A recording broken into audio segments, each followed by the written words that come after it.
అందరికీ నమస్కారం. ఈరోజు మీ అందరికీ నేను వినిపించబోయే కథ అశ్వతి. రచయిత సడ్డా సుబ్బారెడ్డి గారు. ఇక కథలోకి వెళితే, అశ్వతి హియర్. అశ్వతి గొంతు వినటం అదే తొలిసారి నాకు. వెన్నెల కురిసినట్టు, మల్లెలు విరిసినట్టు, కోయిల కూసినట్టు అని కథల్లో రచయితలు ఏదేదో రాస్తుంటారు. కానీ నాకేం అలా అనిపించలేదు. మామూలుగానే వినిపించింది. అయితే నిదానంగా అర్థమవసాగింది ఆ గొంతులోని మాధుర్యం. జ్ఞానితో మాట్లాడేటప్పుడు మన జ్ఞాన చక్షువులు ఎలా తెరచుకుంటాయో, అశ్వతితో మాట్లాడేటప్పుడు నాలోని భావతరంగాలు అలానే ప్రకటితమయ్యేవి. అశ్వతిది కేరళ. ఓ రోజు అడిగాను, అశ్వతి పేరు చాలా కొత్తగా ఉంది, ఇంతకీ ఏమిటి ఆ పేరుకర్థం? తెలీదు సార్, ఇక్కడ ఆ పేరు చాలా కామన్ అంది. తర్వాత నేను ఆలోచించాను. అశ్వ అనేది సంస్కృత పదం. అది తెలుగైనా, మలయాళమైనా, హిందీ అయినా అశ్వతి అంటే గుర్రాలకు సంబంధించిందేదో అయ్యుంటుంది అన్నాను. తను చిన్నబుచ్చుకుంది. నేనన్నాను, పేరుకి అర్థం తెలియకుండా ఏదేదో పెట్టుకుంటే ఇలా చిన్నబుచ్చుకోవడాల్లాంటివే ఉంటాయి, అందుకే అర్థం తెలుసుకో. అశ్వతి అంటే మనిషిలో ఉండే ఒక రకమైన గ్రేస్ఫుల్నెస్. తను నిజమా అని ఆశ్చర్యపోయింది, కానీ తేలిగ్గా తీసుకుంది. అశ్వతి చాలా మంచి పిల్ల. మాట్లాడేటప్పుడు మాటల్లోని నిజాయితీ, ఆ లాలిత్యము, మధ్య మధ్యలో సన్నగా చిన్నగా నవ్వు. ఒక అమ్మాయితో ప్రేమలో పడటానికి ఒక అబ్బాయికి ఇంతకంటే మత్తుమందు అక్కర్లేదనుకుంటా. అయితే అశ్వతితో నాకున్నది ప్రేమ అంటే నే ఒప్పుకోను. అసలు అశ్వతితో నా పరిచయమే విచిత్రంగా జరిగింది. నేను, నా భార్య, 2 పిల్లలు వేసవి విడిది కోసం కేరళ వెళ్దామని నిశ్చయించుకొని అక్కడ ఏ ఏ ప్రదేశాలు చూడాలి, వాటి ప్రత్యేకతలు, తినటానికి ఉండటానికి సౌకర్యం వగైరాల గురించి ఆన్లైన్లో వెతుకుతుంటే వేరే 4-5 ట్రావెల్ ఏజెన్సీలతో పాటు ప్యారడైజ్ హాలిడే కనపడింది. అన్నిటికీ ఫోన్ చేశాను విషయం కనుక్కుందామని. చివరగా ప్యారడైజ్ హాలిడేకి కూడా చేశాను. అప్పుడే నాకు వినిపించింది అశ్వతి హియర్ అని. విషయం తనకి చెప్పాక ఎన్ని రోజులు, ఎంతమంది, ఎంత బడ్జెట్టు లాంటి సాధారణ ప్రశ్నలు అయ్యాక నేను అన్నాను, అశ్వతి కేరళ గురించి, అక్కడేం బాగుంటాయో, ఎలా ప్లాన్ చేసుకోవాలో నాకేమీ తెలీదు. ఏమేం బాగుంటాయో ఎలా ప్లాన్ చేసుకోవాలో నువ్వే చెప్పు. తను నవ్వింది. వెన్నెల కురిసినట్టు, మల్లెలు విరిసినట్టు, కోయిల కూసినట్టు. అప్పుడే నా మది గదిలో గాయం అవ్వటం ప్రారంభమైంది. అంతకుముందు ఆమెవరో నాకు తెలీదు, కానీ ఎంతో కాలం నుంచి పరిచయం ఉన్నదానిలా అనిపించింది. దానికి రీజనింగు ఉండకపోవచ్చు. కొంతమందితో మాట్లాడితే అలానే ఉంటుందేమో. కొంచెం సేపటి లెక్కల తర్వాత తను చెప్పింది, మీరు చెప్పే విషయాలని బట్టి, మీరు చూడాలనుకుంటున్న ప్రదేశాలను బట్టి మీ కుటుంబంతో కలిపి ఒక 5-6 రోజులు ఉండాలంటే మొత్తం కలిపి 50,000 అవుతుంది అని. ఇంకేమీ తగ్గదా? మీకు తెలియనిదేముంది సార్, అన్నీ 5 స్టార్ లేదా 3 స్టార్ హోటల్లే. కారు, దానికి డీజిల్, డ్రైవర్ సర్వీస్ ఛార్జెస్. అయినా ఒకసారి మేనేజ్మెంట్తో మాట్లాడి మీకు ఫోన్ చేస్తాను సార్ అన్నట్టుగానే ఫోన్ చేసింది. సార్ ఒక 2,000 తగ్గించుకోండి, అదే ఫైనల్ అని చెప్పమన్నారు డైరెక్టర్. 5,000 తగ్గించుకో అశ్వతి అన్నాను. తను నవ్వింది మళ్ళీ. 5,000 తగ్గిస్తే మా శాలరీలోంచి అంతే తగ్గిస్తారు సార్. ఆ మాటకు నా మనసు చివుక్కుమంది. కస్టమర్కి రేటు తగ్గించటం అంటే ఎంప్లాయీ శాలరీ తగ్గించటం కాదుగా. అయినా నీ శాలరీ ఎంత అశ్వతి అడిగాను. 20,000 సార్ అంది, అందులో మొహమాటమేమీ లేనట్టుగా. నాకు ఆశ్చర్యం వేసింది అశ్వతి మనస్తత్వం గురించి. సాధారణంగా ఒక మనిషి తన వయసు గురించి కానీ, జీతం గురించి కానీ, ఇష్టాయిష్టాల గురించి కానీ పరిచయం లేని అవతలి వ్యక్తికి చెప్పటానికి అంతగా ఇష్టపడరు. అథవా పడినా అబద్ధం చెబుతారు. లేదంటే ఇష్టం లేనప్పుడు చెప్పకుండా ఉండడానికి ట్రై చేస్తారు. కానీ అశ్వతి అలా కాక ఉన్నదున్నట్టుగా చెప్పటం ఆమె మీద నాకు గౌరవాన్ని రెట్టింపు చేసింది. అదే మాట అడిగాను, అదేంటి, ఎవరైనా ఇలాంటి విషయాలు దాచిపెట్టడానికో అబద్ధం చెప్పటానికో ట్రై చేస్తారు. నువ్వేమిటి ఇంత ప్రాంకుగా ఏమీ దాచుకోకుండా చెప్పేస్తున్నావు? తను నవ్వింది మళ్ళీ. గుండెను ఎవరో పట్టకారుతో మిలితిప్పినట్టు అనిపించింది. నిజమే, చాలామంది, అంతెందుకు నా స్నేహితురాళ్ళు కొంతమంది జీతం విషయంలో అబద్ధం చెప్పటం నేను చాలాసార్లు గమనించాను. అందులో అంత అబద్ధం చెప్పాల్సిన అవసరం ఏమిటి సార్? అయినా నాకొచ్చే జీతం కంటే ఎక్కువ చెప్పుకోవటం వల్ల నాకేమైనా ఉపయోగం ఉందా? మీరెవరో నాకు తెలీదు, మీతో అబద్ధం చెప్పాల్సిన అవసరం నాకేమిటి? అదీగాక ఒకసారి అబద్ధం చెబితే నాకు అదే అలవాటైపోతుంది. నేనేమిటో నాకు తెలుసు, నా వ్యక్తిత్వం ఏంటో నాకు తెలుసు. అబద్ధపు పునాదుల మీద వ్యక్తిత్వాన్ని నిర్మించుకోవలసిన అవసరం నాకు లేదు దృఢంగా చెప్పింది. ఒక మనిషి పుట్టి పెరిగిన వాతావరణం, చుట్టూ పరిస్థితులు, మనుషుల మనస్తత్వాలు ఇవన్నీ కలిపి మనకంటూ ఒక వ్యక్తిత్వాన్ని ఏర్పడేటట్లు చేస్తాయేమో. అశ్వతి అంత దృఢంగా, కాన్ఫిడెంటుగా, నిర్భయంగా అలా చెప్పటం నాకు చాలా ఆశ్చర్యాన్ని కలిగించింది. ఆ మాటే ఆమెతో అంటే మళ్ళీ నవ్వింది. బహుశా నవ్వు ఆమెకు దేవుడిచ్చిన వరమేమో. అదే నా పాలిట శాపం అయ్యేలా ఉంది. అది సరే అశ్వతి, ఇంతకుముందు నువ్వు ఏమి చేసేదానివి? ఇండిగో ఎయిర్లైన్స్లో సెక్యూరిటీ ఆఫీసర్గా చేసేదాన్ని సార్. నిర్ఘాంతపోవటం నా వంతయ్యింది. పట్టుమని 25 ఏళ్ళు కూడా లేని అశ్వతి జీవితం మీద అంత కమాండింగుగా ఎలా ఉండగలుగుతోందో, అంత కాన్ఫిడెన్స్ ఆమెలో ఎలా ప్రారంభం అయ్యిందో ఆమె చెబుతుంటే నేను వింటూనే ఉన్నా. అయితే అశ్వతి నేను అనుకున్నంత అమాయకపు పిల్లేమీ కాదు. తనేమిటో, బలాలేమిటో, బలహీనతలేమిటో తెలిసిన పిల్ల. ఇంకో మాటలో చెప్పాలంటే అశ్వతి గడుసు పిల్ల. తనకేం కావాలో స్పష్టంగా తెలిసిన అమ్మాయి. విరి వికసించిన రోజే వాసన రాదు. రోజులు గడుస్తున్న కొద్దీ ఆ పువ్వు తావి తెలుస్తుంటుంది.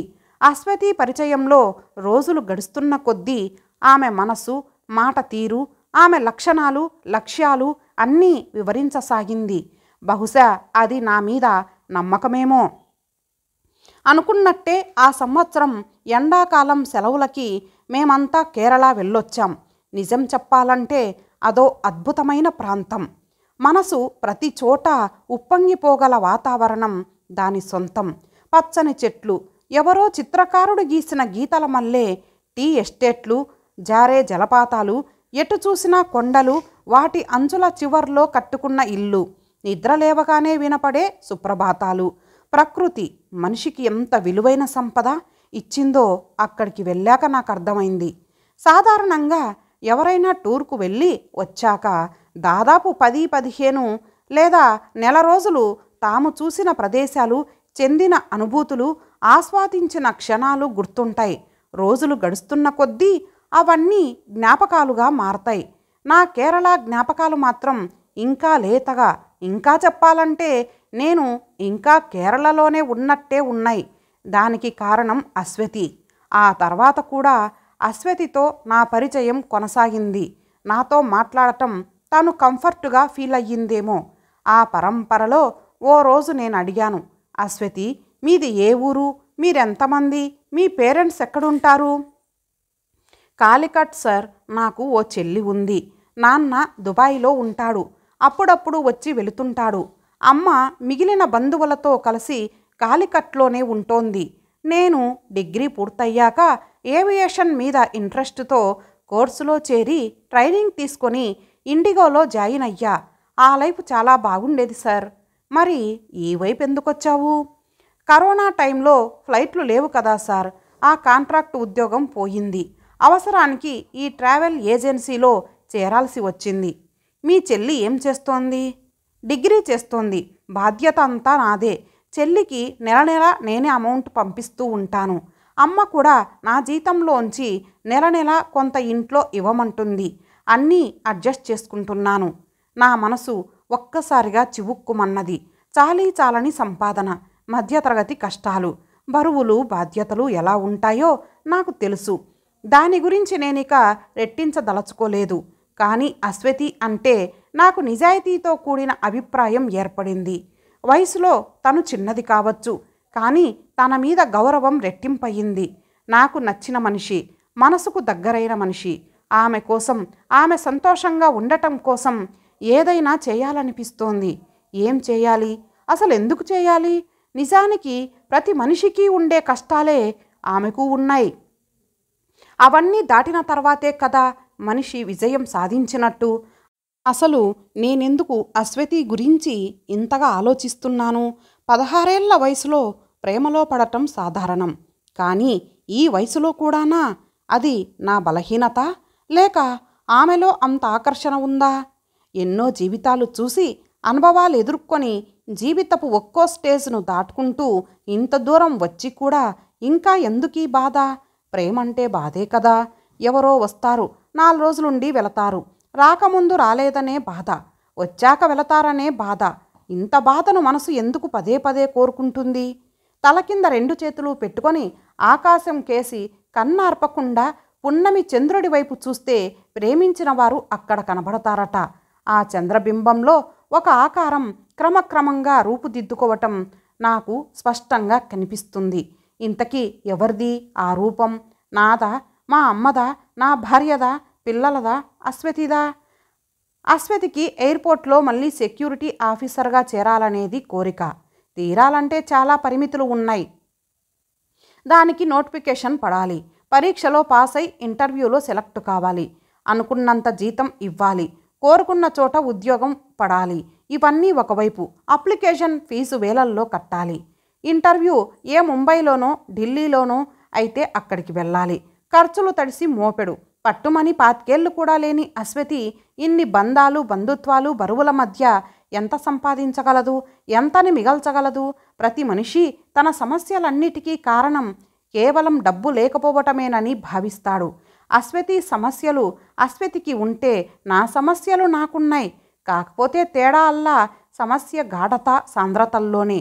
అయినా ఏ సంబంధమూ లేని అశ్వతికి కష్టం వస్తే నాకే వచ్చినట్టు ఎందుకు అనిపిస్తోంది? ఆమెను ఆదుకోవాలన్న తపన, ఆమె లక్ష్యంలో భాగం కావాలన్న కోరిక నాకెందుకు? అసలు ఆమె అంటే నాకెందుకింత ప్రత్యేకమైన అభిమానం? ఒకవేళ అశ్వతి కాక అబ్బాయి ఎవరైనా ఇలా అడిగి ఉంటే నేను ఆలోచించేవాడినా? అశ్వతిని ప్రేమిస్తున్నానా కాబట్టే ఇంత చేస్తున్నానా? ఇన్నేళ్ల నా జీవితంలో నేను ఎక్కని శిఖరం లేదు, చూడని పాతాళం లేదు. పుట్టుక, చావు, తీపి, చేదు, సుఖం, దుఃఖం, భయం, నిర్భయం, వివాహపూర్వ ప్రేమలు, వివాహానంతర పరిచయాలు అన్నీ అనుభవైక వేద్యమే కదా. మరి అశ్వతి ప్రేమలో ఇప్పుడు నేను కొత్తగా పొందబోయేదేమిటి? జీవితం అంటే జరిగే సంఘటనల సమాహారమే అయితే అశ్వతితో ప్రేమ తర్వాత నా జీవితంలో జరగబోయే కొత్త సంఘటనలేముంటాయి? అశ్వతిలో నేను నా కూతుర్ని చూసుకుంటున్నానా? అందుకే ఆమె మీద ఇంత ప్రేమ కనబరుస్తున్నానా? ఈ ఆలోచన వచ్చేటప్పటికి మనసు కాస్త స్థిమితపడింది. కానీ కొద్దిసేపే. మనసు ఒప్పుకోమంటున్నా ప్రాక్టికల్గా ఆలోచించే బుద్ధి అందుకు నిరాకరిస్తోంది. సందిగ్ధాల్లో పడి మనసు కొట్టుమిట్టాడుతోంది. ఏదైతే అదవుతుందని నేను ఆమెకు ఫోన్ చేసి తనకు ఎంత కావాలో అడిగి అంత డబ్బు తన అకౌంటులో వేశాను. ఓ రోజు ఉదయాన్నే ఫోన్ మోగింది. చూస్తే అశ్వతి. గుడ్ మార్నింగ్ సార్, నేను మళ్ళీ ఎయిర్పోర్ట్లో సెక్యూరిటీ ఆఫీసర్గా జాయిన్ అయ్యాను. Thank you very much for your help. నా జీవితమంతా మీకు రుణపడి ఉంటాను. ఆమె గొంతులో నిజాయితీ, కృతజ్ఞత నాకు స్పష్టంగా వినిపించింది. అశ్వతి అంటే అంతే. ఏదైనా కమిట్మెంట్తో చేస్తుంది. చెప్పే మాటైనా, చేసే చేతైనా. నేను నవ్వాను. అదంతా నీ కృషి, పట్టుదలే అశ్వతి. నేను చేసింది ఏమీ లేదు ఇందులో. కేవలం నీకు కాస్త చేయూతనివ్వడం తప్ప. దేవుడు నీకు మంచే చేశాడు. ఆ దేవుడి సంగతి ఏమో కానీ నా దేవుడు మాత్రం మీరే సార్. తను నవ్వింది. అదే వెన్నెల కురిసినట్టు, మల్లెలు విరిసినట్టు, కోయిల కూసినట్టు. ఏది ఏమైనా నువ్వు కోరుకున్న జీవితం నీకు దక్కింది. గాడ్ బ్లెస్ యూ అశ్వతి అన్నాను. Thank you sir. జీవితంలో ఎప్పుడో ఒకప్పుడు, ఎక్కడో ఒక చోట, ఏదో ఒక సమయంలో దేవుడు మనిద్దరినీ కలుపుతాడనుకుంటున్నా. ఉంటాను సార్. మంచిది. నేను ఫోన్ పెట్టేశాను. సరిగ్గా 5 నిమిషాల తర్వాత నా వాట్సాప్కి తన సెక్యూరిటీ ఆఫీసర్ డ్రెస్లో 2 ఫోటోలు పంపింది.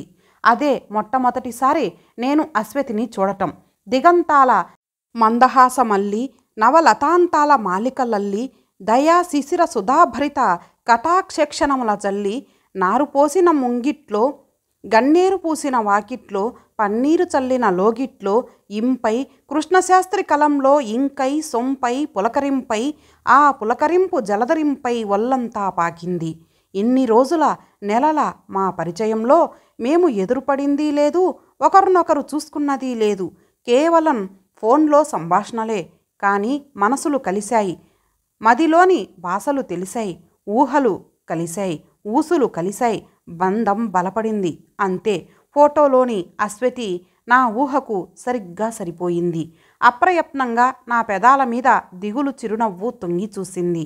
కానీ మనసులో గాయం మాత్రం అలానే ఉండిపోయింది. నీవు రావు. శీతల సమీరం కోసం శరన్మేఘం ఎదురుచూస్తూనే ఉంటుంది. దిగులు సాయంత్రాలు ఎర్రజీరలై కళ్ళలో నిలుస్తాయి. కనురెప్పల వాలిన వేదన నిద్రని దూరం చేస్తుంది.